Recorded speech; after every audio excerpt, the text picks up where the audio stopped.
Hey guys, what's up?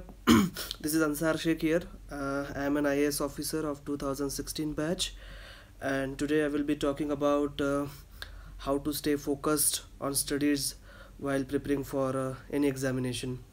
So, first of all, let me talk about what is the importance of staying focused. जैसा कि हम सब जानते हैं कि सिविल सर्विसेज की जो एग्ज़ामिनेशंस होती है, इन एग्ज़ामिनेशंस का जो कुछ भी सिलेबस होता है वो सिलेबस किसी ओशन की तरह होता है। और काफ़ी मुश्किलें आती है ये सारा सिलेबस कंप्लीट करते वक्त, क्योंकि हमारे पास जो टाइम अवेलेबल होता है वो टाइम बहुत कम होता है। सो इतने कम टाइम में इतना ज़्यादा सिलेबस कवर करने के जब हम प्रयास करते हैं तब काफ़ी दिक्कतें आ सकती है, फ्रस्ट्रेशन आ सकता है।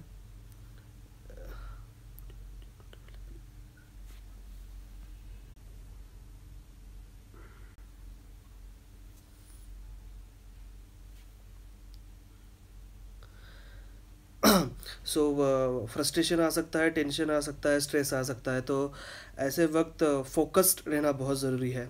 और जैसा कि मैंने मेरे पिछले वीडियो में कहा था कि इस एग्ज़ाम को क्लियर करने के लिए hard work, smart work, patience, confidence, ये सारी चीज़ें ज़रूरी होती है। उसी के साथ साथ फोकस्ड रहना भी ज़रूरी होता है, क्योंकि ये इम्पॉर्टेंट नहीं होता कि आप कितने घंटे पढ़ाई करते हैं। ये ज़्यादा इम्पॉर्टेंट होता है कि आप कैसे पढ़ाई करते हैं।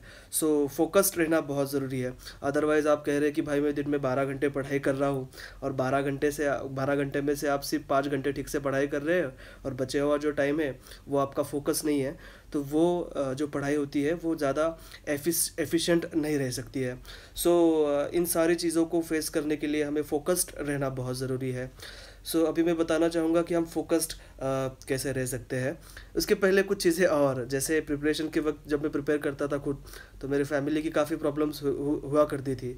तो वो फैमिली की प्रॉब्लम सॉल्व करते करते दिमाग में वही चलता रहता था कि यार इनके झगड़े क्यों हो रहे हैं, ये सारी दिक्कतें क्यों आ रही है। और इतना सब कुछ इतना सब कुछ हो रहा था। तो दिमाग में बैकग्राउंड में सारी चीज़ें चलती रहती थी, तो काफ़ी दिक्कतें पढ़ाई करते वक्त आती थी, अप्स एंड डाउन्स होते थे, काफ़ी फ्रस्ट्रेशन आता था। और हमेशा ये लगता था कि यार क्या मैं ये कर पाऊँगा, बुरे बुरे ख्याल आते थे दिमाग में। सो इन सारी चीज़ों से मैंने रास्ता निकाला, और जो कुछ भी मैं आपको बताना चाहता हूँ कि कैसे फोकस रहा जाए, ये सारा मेरे खुद के एक्सपीरियंस के ऊपर बेस्ड है। मैं कोई साइकोलॉजिस्ट नहीं हूँ। सो फर्स्ट ये है कि मोटिवेशन होना बहुत ज़रूरी है। अगर आप पढ़ाई कर रहे हैं तो फोकस रहने के लिए मोटिवेशन बहुत ज़रूरी होता है। सो आपको ये पता होना चाहिए कि आप जो कर रहे हैं वो क्या कर रहे हैं और क्यों कर रहे हैं। अगर आपको पता है कि आप जो कुछ भी कर रहे हैं वो आप क्यों कर रहे हैं, तो आपकी काफ़ी आसानी हो जाती है आपका फोकस आने में, क्योंकि फोकस के लिए मोटिवेशन ज़रूरी होता है, और मोटिवेशन के लिए कोई मोटिव ज़रूरी होता है, क्योंकि जो भी आप कर रहे हैं वो आप क्यों कर रहे हैं। सो motivation is very important. Second ये है कि टारगेट सेटिंग।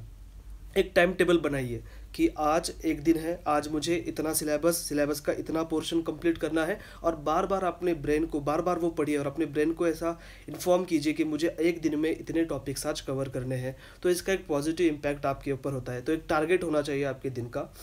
तीसरा जो है वो है पीस ऑफ माइंड। ये बहुत ज़रूरी होता है, क्योंकि पीस ऑफ माइंड और डिटर्मिनेशन से ही बहुत सारी चीज़ें डिसाइड होती है आपके सक्सेस की। और जैसा कि मैंने कहा कि आपकी दिमाग के बैकग्राउंड में बहुत सारी चीज़ें चलती रहती है कि क्या ये मेरा हो पाएगा, क्या मैं सक्सेसफुल हो पाऊँगा। बहुत बार ऐसा होता है कि आपका किसी से झगड़ा हो जाता है, आपके दोस्तों के साथ झगड़ा हो जाता है, तो उस वक्त फिर दिमाग में ये बातें चलती रहती है कि यार मैंने इससे ये कहना चाहिए था, मैंने उसको वो कहना चाहिए था, अगली बार मिलने दे फिर मैं उसको ये बताऊँगा। और इन्हीं बातों में 1 घंटा गुजर जाता है, और 1 घंटा होने के बाद पता चलता है कि अरे मैंने पेज नंबर 23 से स्टार्ट किया था, और 1 घंटे के बाद भी मैं 23 पर ही हूँ। सो ये चीज़ें आपको अवॉइड करना बहुत ज़रूरी है। So say in Telugu please, ये कमेंट आ रहा है, I don't know Telugu actually. So इसी के साथ साथ let me increase the volume. Okay. So इन चीज़ों को अवॉइड करना बहुत ज़रूरी है। आपका जो फोकस है वो सारा पॉजिटिव चीज़ों के ऊपर लाइए। ये काफ़ी मुश्किल होता है, फैमिली प्रेशर्स को अवॉइड करना, फ्रेंड्स के प्रेशर्स को अवॉइड करना, गर्लफ्रेंड बॉयफ्रेंड के प्रेशर्स को अवॉइड करना, लेकिन ये अवॉइड करना बहुत ज़रूरी है। सो पीस ऑफ माइंड बहुत इंपॉर्टेंट होता है पढ़ाई करते वक्त। तीसरा इसमें ये जो है कि पढ़ाई का आपका जो इन्वायरमेंट है वो अच्छा होना चाहिए, वहाँ पर किसी चीज़ का डिस्टर्बेंस नहीं होना चाहिए, गाड़ियों का वॉल्यूम नहीं होना चाहिए, आसपास के जो आपके साथ पढ़ाई कर रहे हैं वो लोग भी डिसिप्लिन होने चाहिए। ये इन्वायरमेंट अगर अच्छा आपको लाइब्रेरी में मिलता है तो आप लाइब्रेरी में बैठ के पढ़ाई कीजिए, या फिर आप खुद के रूम में अकेले बैठ के भी पढ़ाई कर सकते हैं। तो पढ़ाई का जो इन्वायरमेंट होता है उसका बहुत इफेक्ट होता है आपकी एफिशिएंसी के ऊपर और जो कुछ भी पढ़ रहे हैं उसकी अंडरस्टैंडिंग के ऊपर। इसके बाद होता है सेल्फ डिसिप्लिन होना। सो बहुत बार आजकल की टेक्नोलॉजी इतनी हमारे हाथ में आ गई कि व्हाट्सअप है, फेसबुक है, हमारे पास ट्विटर है, तो उसकी वजह से हम फोकस नहीं रह पाते। तो एक से खुद का सेल्फ डिसिप्लिन होना ज़रूरी होता है कि पढ़ाई करते वक्त मेरा जो सेलफोन होगा वो साइलेंट मोड पे होगा या फ्लाइट मोड पर होगा, मैं ज़्यादा मोबाइल यूज़ नहीं करूँगा, मैसेजेस नहीं पढ़ूंगा, किसी को मैसेजेस नहीं करूँगा। तो ये मैसेजिंग वाली जो चीज़ें होती है ये काफ़ी आपका टाइम खा खा लेती है, तो इससे बचना आपको बहुत ज़रूरी है। सो अवॉइड कीजिए कि आप पढ़ाई करते वक्त मोबाइल यूज़ ना करेंगे। और दूसरे डिसिप्लिन की चीज़ें होती है, जैसे मैंने बहुत बार ऑब्जर्व किया है कि बहुत सारे लोग पढ़ाई करते वक्त हर 10-15 मिनट में चाय पीने के लिए चले जाते हैं, हर 10-15 मिनट में इधर उधर झाँक कर देखते हैं। So we should avoid peeping here and there. So पूरा फोकस आपका जो है वो आपकी स्टडीज़ के ऊपर होना ज़रूरी है। एक सेल्फ डिसिप्लिन उसके लिए बहुत ज़रूरी होता है। इसके बाद कुछ चीज़ें ऐसी है कि सफिशिएंट रेस्ट लेना ज़रूरी है।